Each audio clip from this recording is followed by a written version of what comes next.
We see someone we admire doing something that we aspire to be doing, and it can be a little daunting. We are only us, after all, with all our flaws and promises we haven't kept to ourselves, but they are these seemingly superhuman God among men. How can we even hope to bridge the gap between where we see ourselves to be and where we see them to be? Just like with most things that are valuable, it's hard but simple. Simple in that we already know what we need to do, but hard because we just routinely go against the voice of reason in the back of our minds, the one that's whispering the right things to do when we shrug it off. Let's find out how we can be the person that we've always wanted to be, but have always stopped ourselves from being. Storytelling over human history has consisted of various similar themes, and one of the themes being the story of the hero. Whether in cave paintings or blockbuster movies, we make these stories about a being or beings that are in some shape or form superhuman. Why do we do this? It may be simply as entertainment, but I'd like to believe that it's for something more. Take the archetypes of the Greek gods. To my understanding, the Greek gods were developed as a means to describe creation, but I'm more interested in the interpretation that they were used to represent the best attributes of ourselves in an exaggerated way. With doing this, there is then a way that we can more directly relate to what we should aim towards, rather than just thinking about these abstract concepts in our heads all the time. If we have a person, or in this case a god, to aspire to in a particular aspect, then it's much easier to see how we can change. We can then exchange the term Greek gods for anything or anyone that puts forward our best selves. Take the concept of the Übermensch from Nietzsche.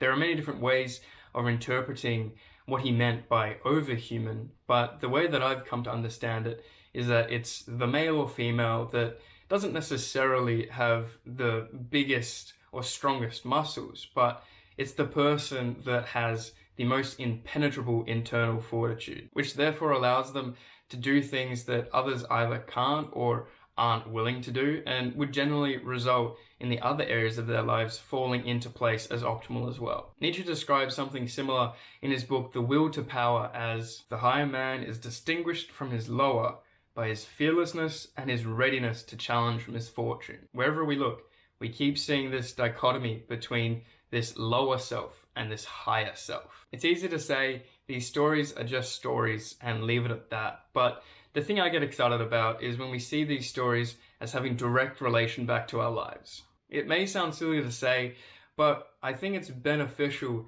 to consider ourselves as having broadly two types of people inside us.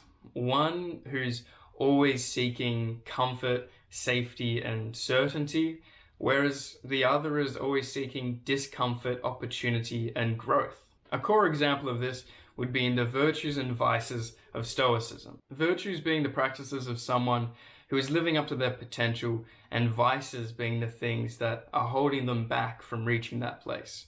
There was a particular group of Stoics that developed a book called Definitions, and in that book it included a range of different terms around virtues and vices. Now, that group was those gathering at the Platonic Academy, and it was really just an informal place for followers of Plato or like-minded people that wanted to discuss these different topics of philosophy, mathematics, and astronomy. And in this book, they had this to say about what we would call virtue. Arete, the best disposition, the state of a mortal creature which is in itself praiseworthy, the state on account of which its possessor is said to be good, the just observance of the laws, the disposition on account of which he who is so disposed is said to be perfectly excellent, the state which produces faithfulness to law. They chose the harder path to do this and behave in these ways because they had a further ideal inside the vision of achieving what they called eudaimonia. Eudaimonia, the good composed of all goods, an ability which suffices for living well, perfection in respect of virtue, resources sufficient for a living creature. The interpretation of eudaimonia that I connect the most with is the one of flourishing.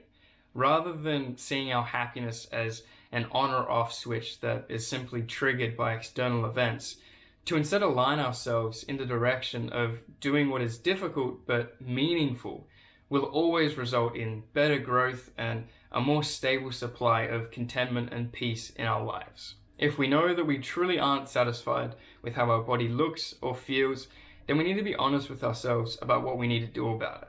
Or if we feel like we could be doing more in our career or our relationships, then sure, we could get some tips from someone, but it's more than likely that we already know what we need to do, but we've just dismissed it as not feasible, when in reality it's almost certainly necessary. Taking this perspective of accessing a higher version of ourselves, whether that be through the forms of these archetypes or through simply believing that we are capable of more, it can be extremely beneficial and useful in the times where we're thinking about quitting something we've committed to, or on giving up on something we know deep down we truly want to accomplish. It's also important to reflect on the times when we don't get it right, and we fall into a vice or lose track of the good progress we've made.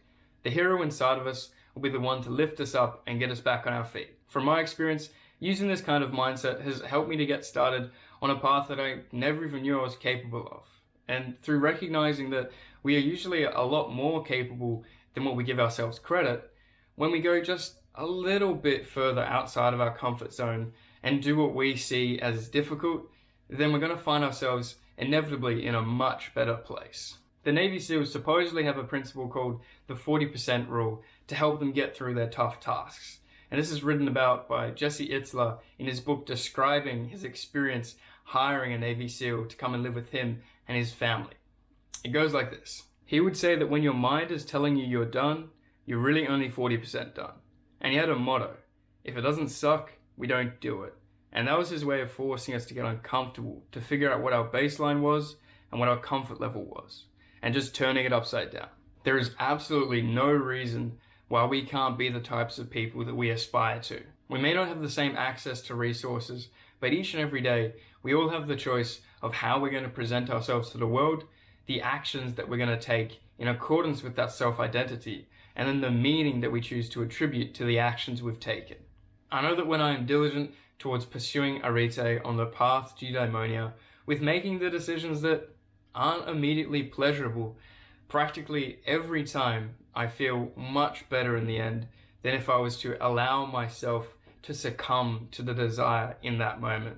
This is our opportunity to make the most of the life we're living, and to look back proudly at all of the experiences, milestones, and progress that we've made as a result of striving and embodying these concepts to be our own hero.